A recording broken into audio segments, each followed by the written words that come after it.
it apparently went away. Started there. So there we go. All right, Brittany, what about yourself? Do I need to re-ask the question? You got it? So I get really nervous meeting new people or speaking to new people. So I always start with the icebreaker of taking a tour. And I know a lot of agents don't do it that way, but for me, it's just nice to be able to ask questions, get to know them while walking through the home before actually sitting down and having a conversation. Oh, I like that. That's really good. Good. All right, Carolyn, you're up. When I go, it is more about the seller as well. When I meet with them, get in their home, I ask them, what have you loved about living here? You know, what are your reasons for moving? I try to pick out something about it, family photo, maybe where was that taken? What did you guys do? Just to get to know them and build more of a rapport with them.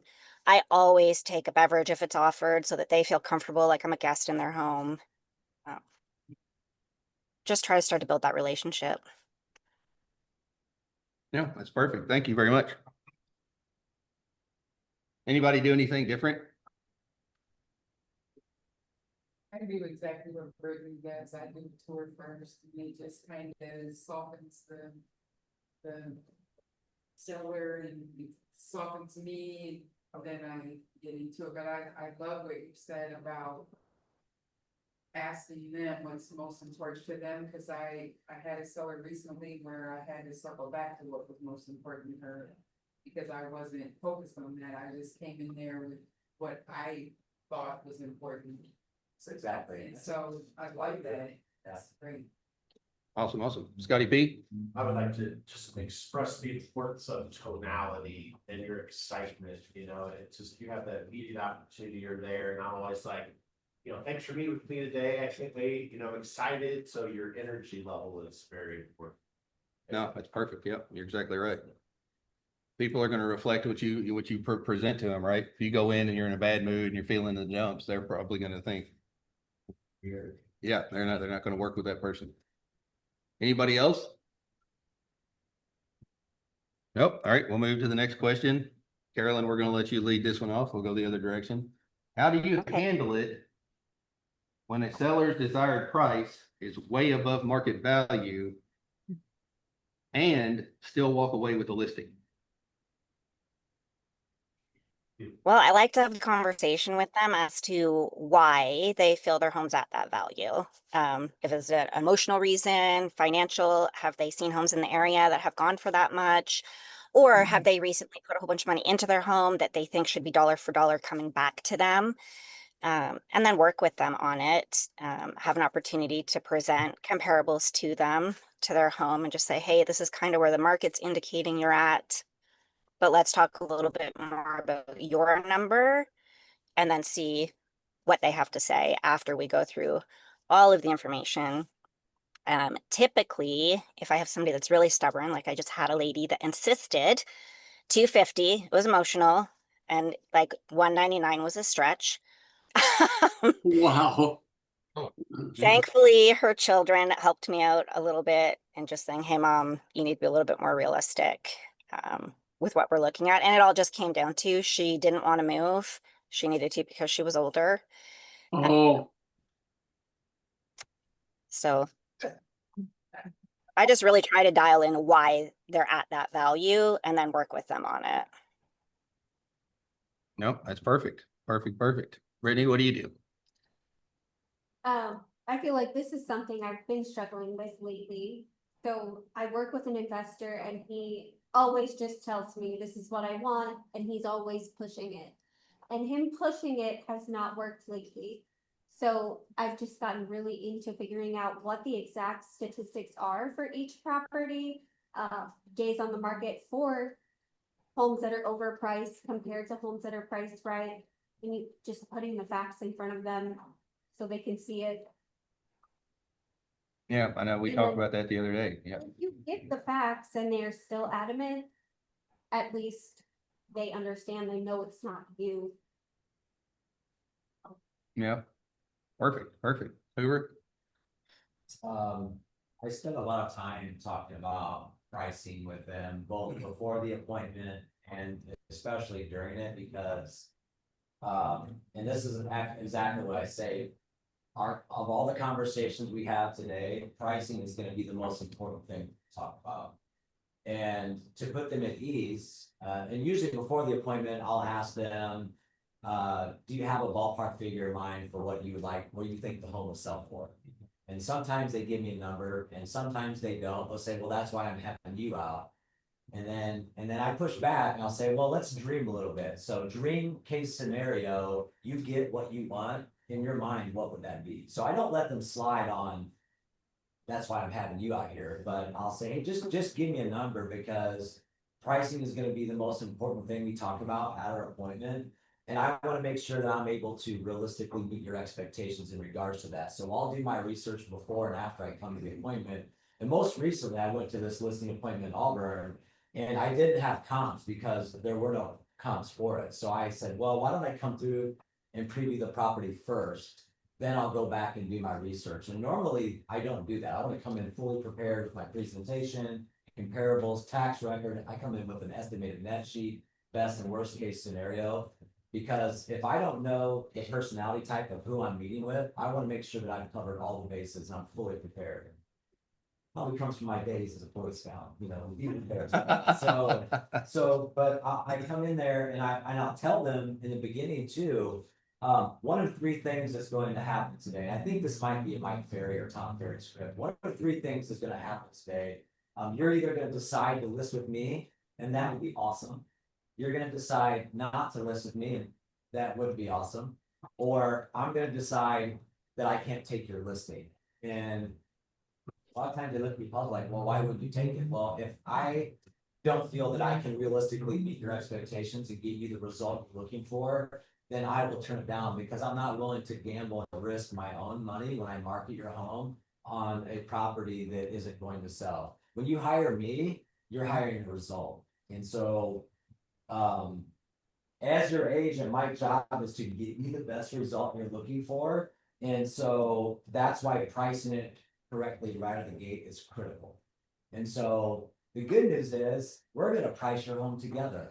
I'm going to present you with the data, in my opinion, and then we're going to have a conversation around your expectations. And if I feel that I can meet them and you like and trust me, then it's my hope that I leave this appointment with a signed contract.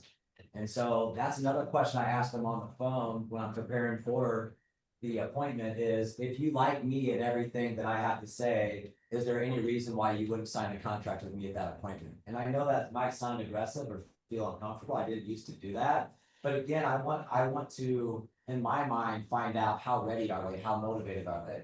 And so they can say no, great. So help me understand what might prevent you from doing that. And I've been on these appointments like, well, I'm meeting with 2 other agents.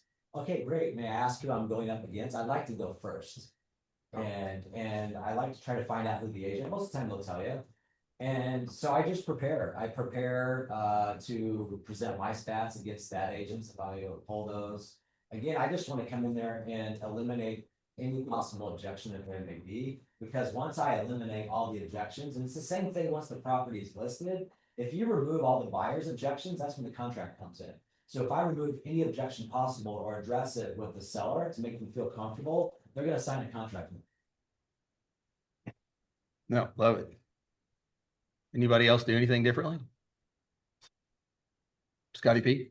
That's good stuff right there, but Mhm. I would say I always try to I think you always want to try to stay in alignment with them. And so I think you need to be very careful, in my opinion, how you present the data. You need to, the data is it's like its own person, like you shouldn't be saying like, I think, I feel, because then if they don't agree with you, then it's that. So if the data is something that's separate, that's factual, that you can prove and show, like I always say, based on the data, this is what the data says. And then so I like kind of what you said is, then I would challenge them to say, like, tell me where you're coming from. So did I miss something, Yeah. And to stay in alignment, to keep in alignment, but it's, we don't have to be in agreement. And then I would get into the consequences. Like, so let's just say hypothetically, we try your number and it doesn't sell in 30 days. What are you going to be, what do you think should happen at that point? So I want to help them self-discover that if they were wrong and I was right, what are they gonna do, right? Are you gonna come down to my price? And I can tell you that the biggest thing is just, at the end of the day, just get it under contract, because people, I swear, the people that say that they're firm are the first people that that come around, you know? And you just gotta kind of be prepared for that, you know, with that conversation. If you set them up front, like, hey, try your price if you're not in alignment, but then after 2 weeks, what would you be prepared to do? After 30 days, what would you be prepared to do? So I think setting those expectations. No, I love it. Thank Hey, you. Scott, haven't you said in the past too that you have like a high, medium, low? So, you know, if you wanna go at that higher price point, we're probably gonna be on market alone, so. Absolutely. Is time frame a motivator for you as well? Yeah, I have like in my listing presentation, I have a pyramid too, that kind of shows the pricing, like, if you're priced below the market, you're gonna attract, you know, more buyers because it's competitive, and what have been traditionally in the history of listings that are priced competitively up front, they sell faster, and they might go above list price because they set that, they have that sense of urgency there, where, you know, if you're longer in the market, you know, you lose that power. And if you're up here and you want all this money, it better be ready to go and all that, but yeah, chances are it's gonna take longer, right? Prepared for, you know, 30, 60, 90, 6 months, you know? And I think that now with the market shifting, having the conversation with sellers about expectations of how long you're gonna sit on the market based on pricing. I think it's a really good opportunity now for us as agents to show your value, because the days of sticking a sign in the yard and knowing that you have to sell it in 24 hours is behind us, right? So I mean, now it's the photography, your presentation, your marketing, and all these other things, so. Yeah, perfect. Thank you. Thank you. Thank you. And we're noticing days on market are stretching out a little longer now, right? All right, well, that's because we got Louisa here. She's from Florida, moving up here. Tomorrow, back in 2 weeks. There you go. I- No, good. So she's been an agent in Florida for a couple of years, right? And what are your days on market down there now? Our days, 9 days plus. Mm-hmm. It's not so much. Yes, and now, Mm-hmm. Cape Coral, we have a situation, like Cape Coral, it's in Cape Coral for 9 years. We're encountering people on our side that are selling the second house because they're tired of the insurance, the flood insurance, the HOAs. So they're moving back to the origin. So for instance, she's talking about the north here. So you guys are seeing the other part that we are seeing. So in Florida, and also we have an exodus of people from the east coast moving to the west coast. Miami is too expensive, West Palm Beach too expensive, too crowded, too much to handle, so they're moving for more, what we have to offer more for the money, so less expensive. So we have those kind of situations, people moving out and people moving in because of the less expensive situation. Well, thank you. We're selling, but still we're selling 9 days on the market. And we apply, we apply 100% my very, Scripts. the scripts. We have to learn the scripts. We are mandatory to learn those scripts, and we role play every day in the bell. Yeah, Because I love it. just like Mary Faye, I have my picture with my family here, I was there in Las Vegas. So like my friend says, practice, even he's in that level, he practice every day. Practice make it better. So I was afraid of the script. I was totally afraid of the script. It's like, I know the script make it better, but I was in my mind, it's like, okay, I'd rather go face to face with that person, I'd rather go, but it was my way to avoid the script. The script is important, and how to handle the script and how the tonality that you set that is very important, match the tonality. Also in practice, it's the basic, it's practice. You're not prospecting, you're practicing. So you using time prospecting in the morning, if you're not prospecting, you are practicing. And that's what I like. We need to bring her a seat up here. Right? Yeah. Well, I'll you, bring you this evidence to you guys, and I'm Uh, happy to share that with you. you can practice with agents or you can practice on your client. Right. Yeah, no, yeah. No, agents is better. Right. Yeah, agents is better. You don't want to practice on your peers. You want to practice on those peers. You know, because you get out there with the clients, you're too much of the yeah. All right. Well, thank you for that input. And I brought her up because she knows the market in Florida, and I want everybody to understand that markets are different. If you're watching national news and saying the real estate market's blowing up, just like everybody is, it's different here than it is there, and it's different there than it is somewhere else. Yeah, it still sells. You just have to understand your market, and we have to be the educators of our market. Does that make sense? Yeah, too many people are terrified because we're not doing our job to educate them as a whole. All right, Brittany, you ready to start this next one? Sure. All right. What's the single most impactful thing you do before a home hits the market that consistently leads to a higher sales price? Making sure the sellers have it ready for photos. I think presentation in this market makes the biggest difference. Yeah, oh yeah, I'd agree 100%. Yeah, we've all seen bad photos on the MLS. Yeah. I mean, and there's so many little things like you don't realize, just even having like the trash cans out of the photos, everything off of counters. It's staged differently than if you're having people walk through and you have decor. I mean, it just makes a difference on how the photos appear. Mm-hmm. And I think when sellers do the checklist I give them, they sell quicker and for top dollar. Yeah, I agree. Aaron? Same, you said one thing, I wrote down the word presentation, so it comes down to staging, marketing, just the preparation, behind all that, you know, if you get pushed back, which, you know, we all do. I just remind them the movie, so get some boxes now, start boxing up all the extra tchotchkes, knickknacks, all that stuff. We want clean horizontal lines on all the countertops throughout the house, everything off the refrigerator.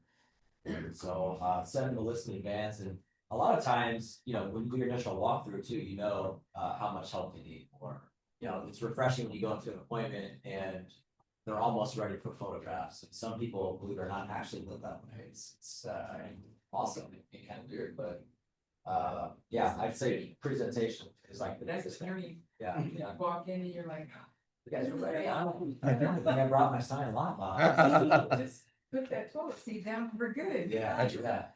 Oh, that's so irritating, isn't it? Seeing pictures with the toilet seat up. Oh, man, or how about dog cages and like move the cat tree. I'm not, well, I am anti-cat, sorry, cat people, but I'm just saying, there's some people that just don't like pets. And so move that stuff out of your photographs. Yeah. Carolyn, what about you? What do you do? I wrote down just being prepared. So I do have a seller's guide that I had printed last year that's been really helpful instead of the one that I used to do that I would just staple together and give to them. I had like a nice glossy magazine style done. And all of my sellers now are like following it. They follow the checklist and I get their permission to move anything that I don't like when I show up. I like to be present at my listing photos. And if I don't like the setup of the room or I just don't like how something looks, I get their permission that I can move their furniture or just move things in their kitchen.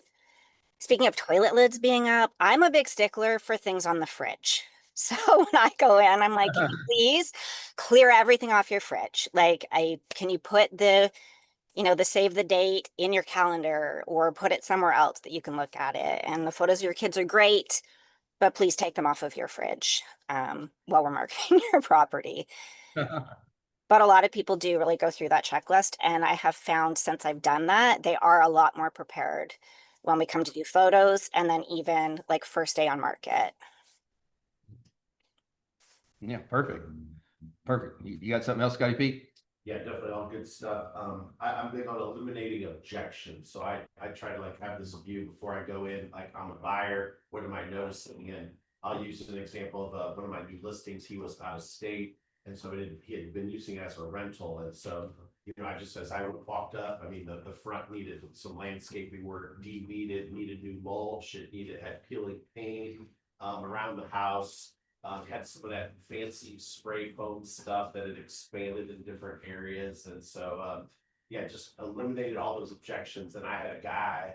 And so I had him go through and we just took care of all that stuff before listing it, and I even went and picked up the mulch and freaking had my trailer out there, you know what I mean? So you just do that stuff, take care of the objections and consequences, it's sold and, you know, over the weekend. Yeah, I like your point to look at it like a buyer, walk in like you're looking at the house to buy it and I always tell them, like, people are gonna walk through your house and you want them to be saying yes, yes, yes. If they're walking through and they start saying no, no, no, it's a wrap. yep, I agree. You're on to something else, especially the market that we're in. I think the one thing I heard that I like that everybody so far is the checklist.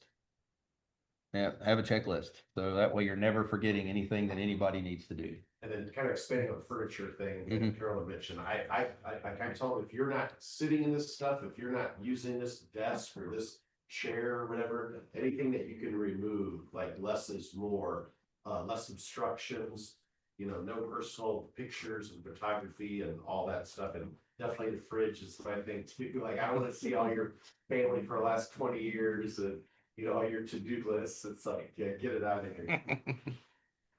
All right, Ever, we'll let you lead this next one off. What's the one marketing tactic you've used in the past year that has given you given you the biggest return on your time and money?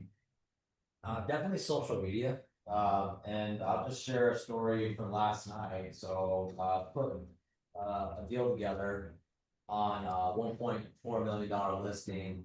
And we recently did a price adjustment, which kind of shook things up for the seller. And we had some steady activity, but nobody's pulling the trigger. So we did a price adjustment and ended up having 2 interested buyers last night that were both writing offers. And so I was up to midnight putting this deal together. And what I found to be very interesting, I shared this with my seller, is the one buyer who we ultimately went under contract with. I had posted the price adjustment on Instagram, and she saw it there and then shared it with her client. And then they scheduled a showing the next day, and they ended up being a cash buyer. So they didn't find it through the MLS, they didn't find it on Zillow. Their agent saw my post on Instagram. So to me, that in last year, that's going to be my greatest return is being consistent with posting new listings, pendings, price adjustments, open houses, and solds. Like, I know that solds, like celebration solds, photos and whatnot have kind of become taboo, and some people say don't do that, but I would say do that. But in addition to that, make sure that you're putting your personal stuff out there too, and not like personal or private, but what I mean is like your special interests, like the things that you enjoy doing outside of real estate. Which for me, cycling, yoga, grilling, hanging out with my kids, running with my kids, like make it mainly about that and then put real estate in there and you're gonna build an audience. So for me, social media all the way, and specifically Instagram, Facebook, and TikTok. Love it. Love it. Brittany? I'm gonna say, for us, it's been video lately, and not in the ways of like attracting the buyers. Potential sellers are seeing these videos and they like it. And that's always, can you do one of those videos on our house? And I think that's kind of one of the last few listings.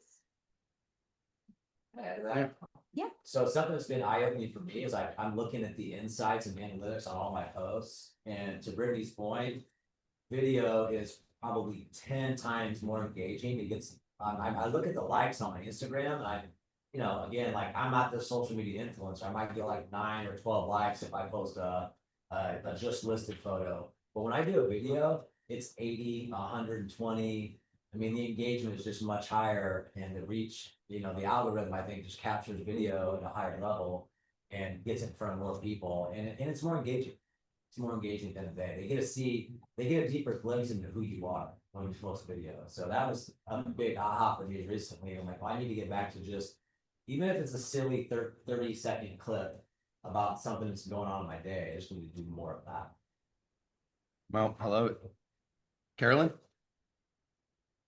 Yeah, I would say obviously videos. I started doing them a couple of years ago and being more active on social media and making sure that I had like an even mix of, you know, business and personal that people could engage with and connect with, so that then they would start watching more of my videos when they were put out. And I would think actually the biggest turnaround with doing like creative social media stuff hasn't necessarily been like finding clients, but more so other agents even sending me referrals that have found me through those avenues. Yeah, no, I love it. It's just literally more people seeing you and what you do. Yeah, James. Think less obvious in this market. I've had a lot of luck with online agents who sold some of the comps. Okay, I'm talking to them about who showed it. Because it's slowing down now, but with the multiple offers, what I found is I'll call somebody. Yeah, we had 2 offers on it. Great. Who wrote the other offer? And we just send over a list of who showed the property. So before we even go live, I've already reached out to 3, 5, or 10 agents who showed the competition, and 1 or 2 of which even would start writing offer. Some of those people are literally winging me to end. So, and the sellers love that sort of thing too. Now they're talking about the comp, that tell them here are the people who actually went through it. So, Awesome. Thank you. It's really good. Yeah, thank you very much. All right, last one. Brittany, you're going to be the first. Is that okay for this one? In a market where everyone has access to the MLS and a cell phone camera, what do you do that makes you irreplaceable to your sellers? I would say creating that relationship and building that trust where they know I'm going to have their best interest before mine. Yep. I love it. How many closings do you have this week? Not Or last closings, week? pendings. Pendings? 8 new days. 8 this week? It was a busy Hey. week. Yeah. That's awesome. Yeah. Yeah, great job.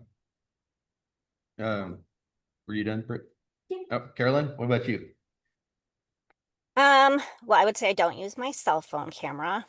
Yeah, true. Most of us all use, professional photography and everything now, but I do think that after building that relationship, it's working with the client to build strategies, on their properties and just letting them know that I'm here for them from start to close. So anything that they need, I'm gonna shoulder the burden of undue stress that they may not need and work with them through the transaction from start to finish. And just make sure that they know that. Yeah, perfect. Perfect. Thank you. Hoover?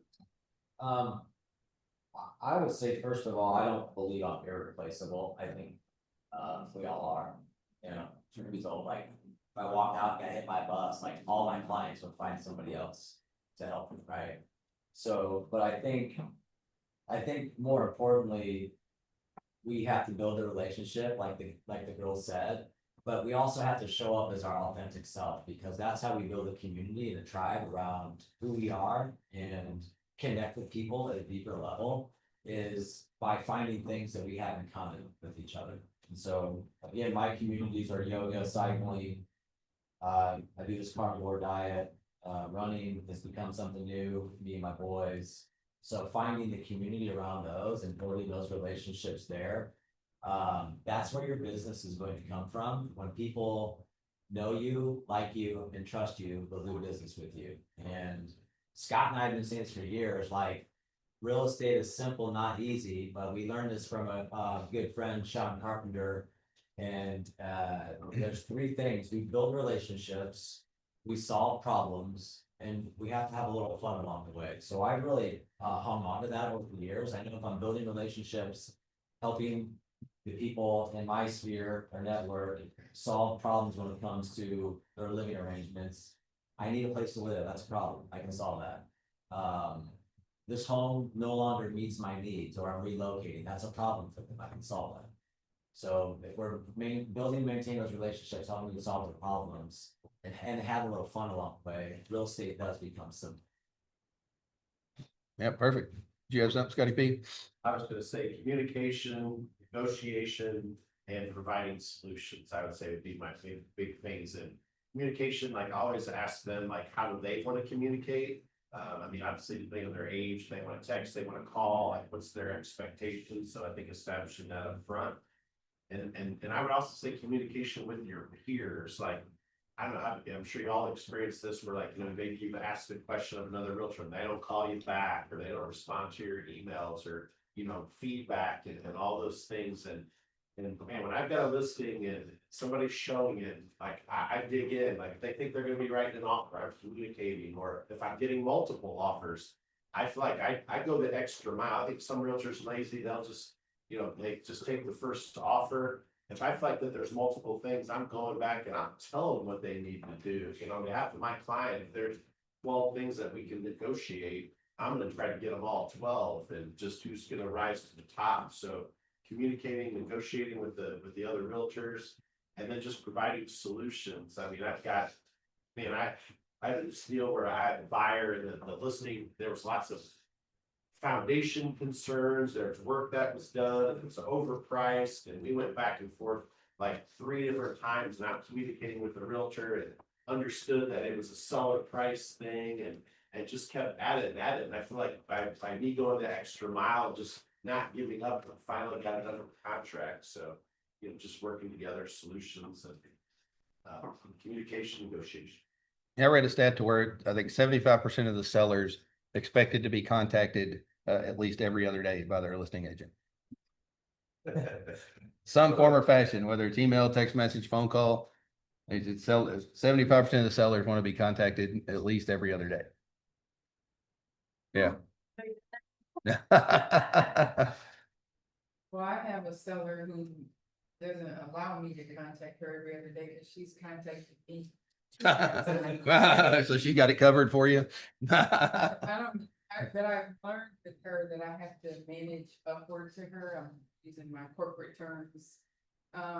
Because she doesn't want to ask me things, so I try to get in front of things before she can ask. She's been in things.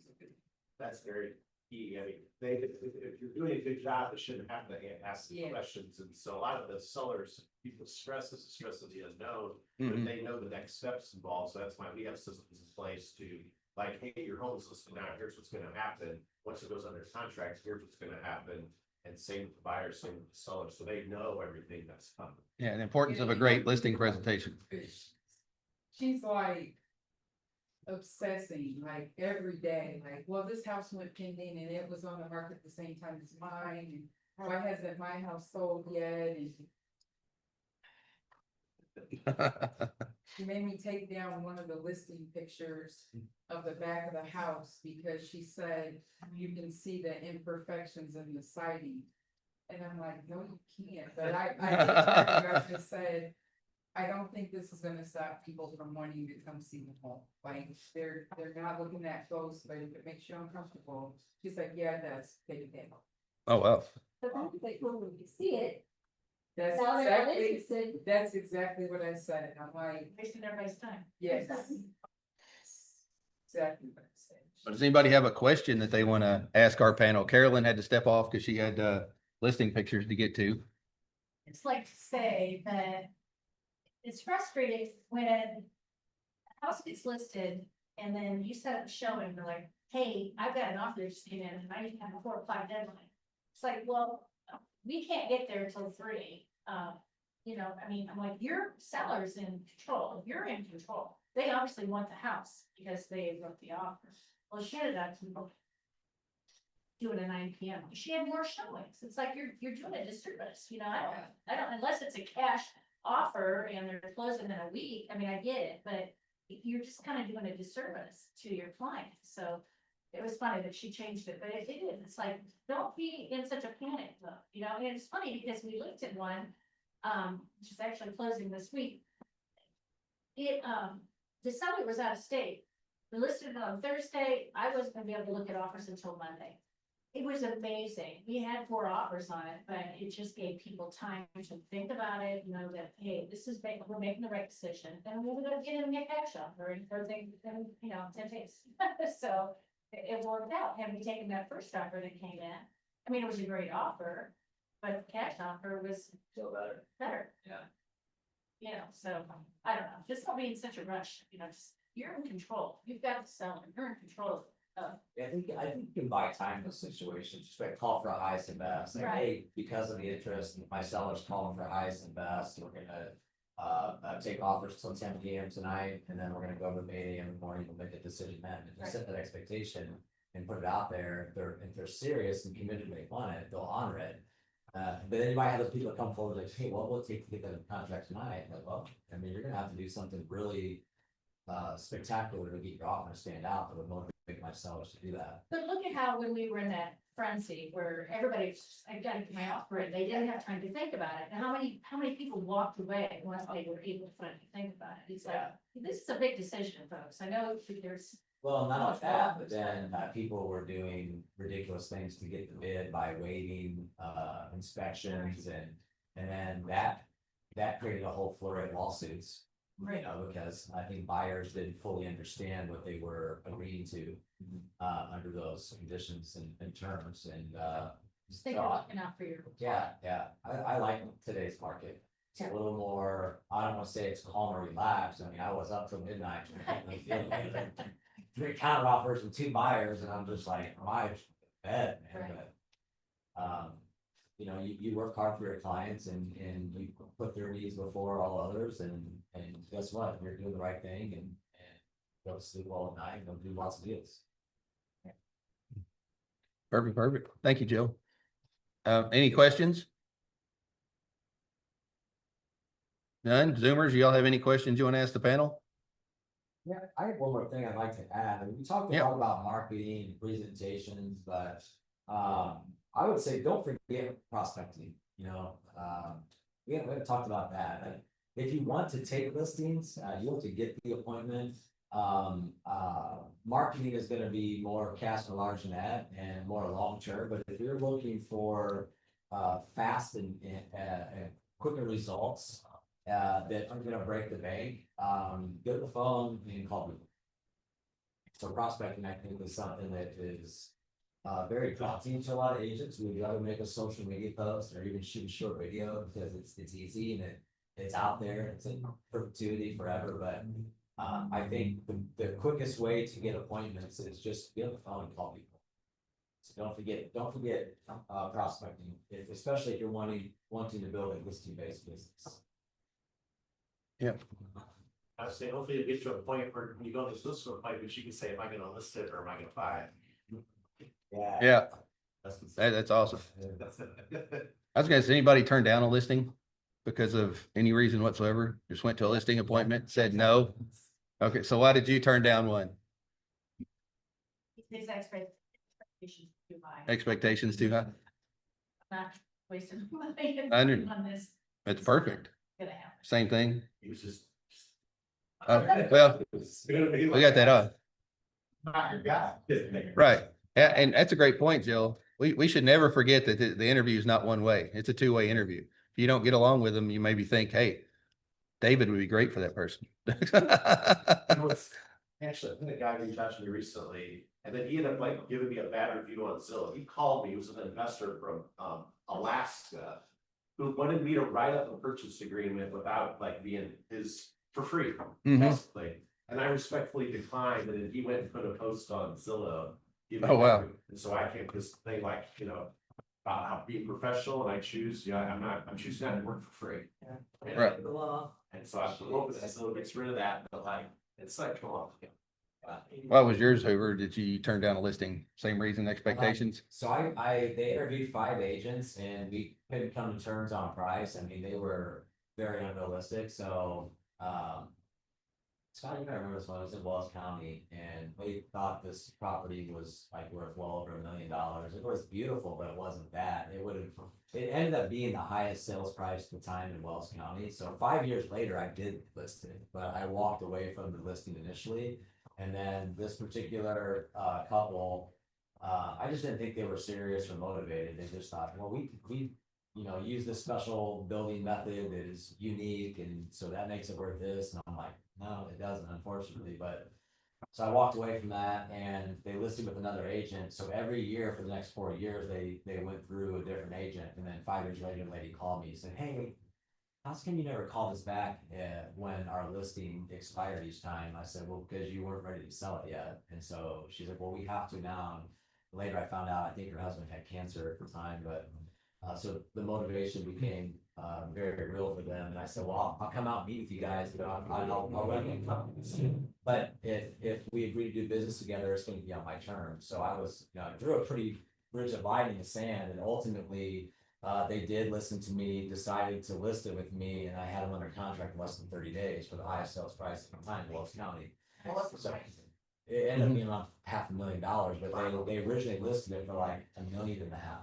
Like it was like way, and I won't name any brokerages, but like the luxury brand here at the time for the initial listing, and I was like, oh, I mean, I don't say it was impossible, but it was very unlikely that it was going to sell, and it didn't.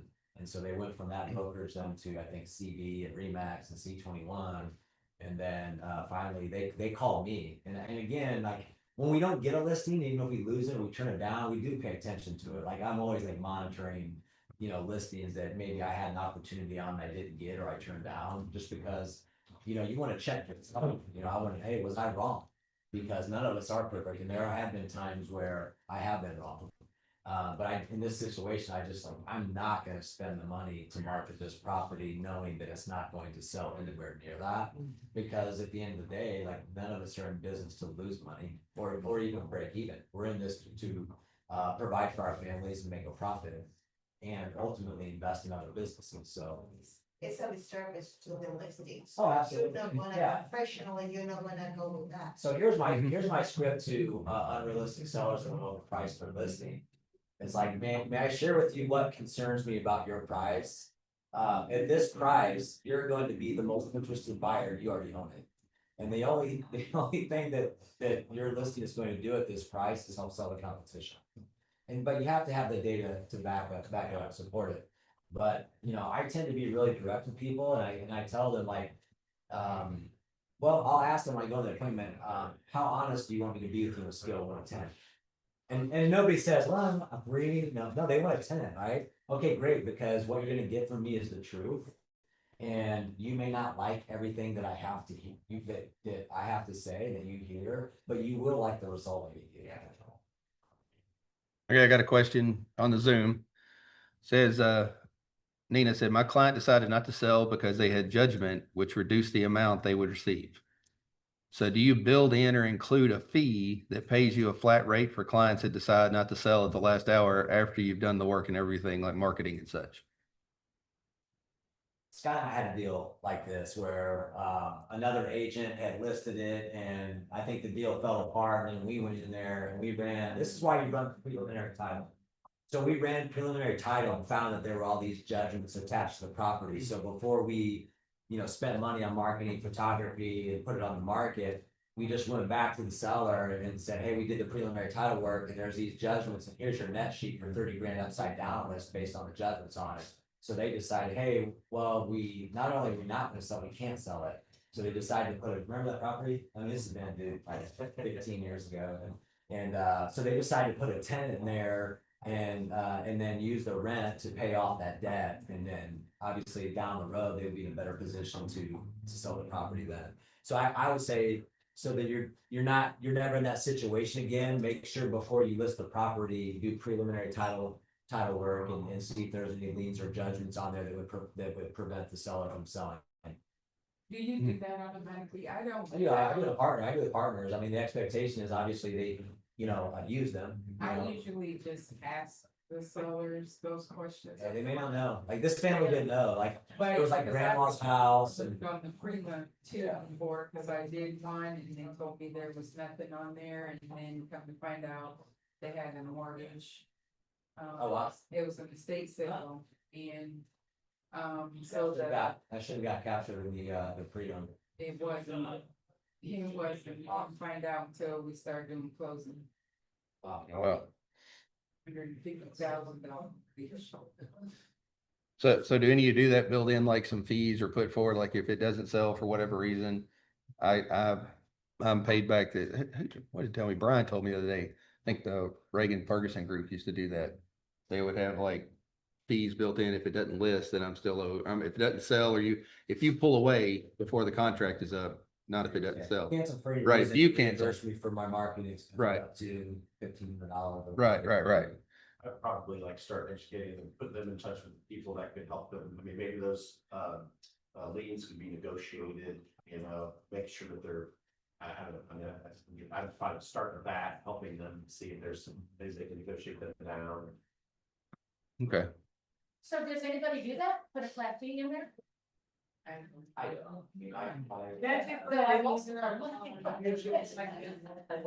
You could add it to the mutual release, but it's hard to get it signed if you haven't talked about that before. Yeah, if they hadn't agreed to it before the listing contract, it's hard to get it signed at the mutual release.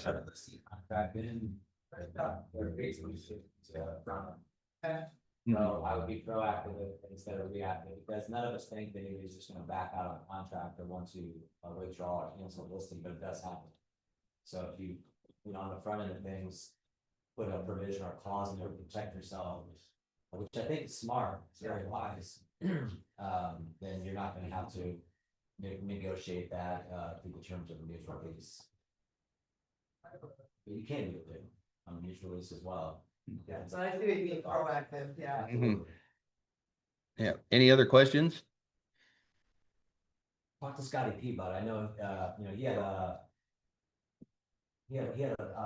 unrealistic seller. It was a flip home, and he put a lot of work on the front end into marketing the property, but they were unrealistic, I think, a little bit of the price, and then ultimately the seller went out. And Scott was able to negotiate as the term of the mutual release that he received the commission that he would have been due and he sold it, because he was fulfilling his duties as their agent and advising him, but they just were not willing to listen. And so I said, well, I've done my part, and so that was, he got his commission, he got out of the contract.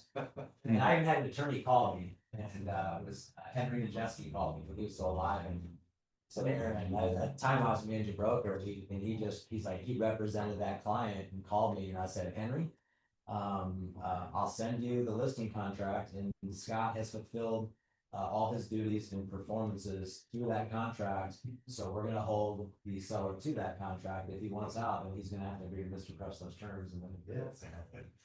That's good stuff. Yeah. $14,000. Oh, wow. He turned down an offer like Yes. the offer that we had lost, like it was higher than what it ultimately sold. Yeah. Well, I know we're considerably over time, so thank the panelists, please, for their homework they did today for us.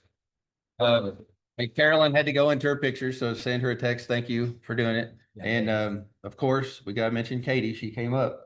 If you need some transaction coordinating, Katie's always here for you. She does an awesome job. Who does all mine? Yeah, so please use her. Thank you guys so much. I appreciate you jumping on Zoom, and thank everybody for coming. Thank you all.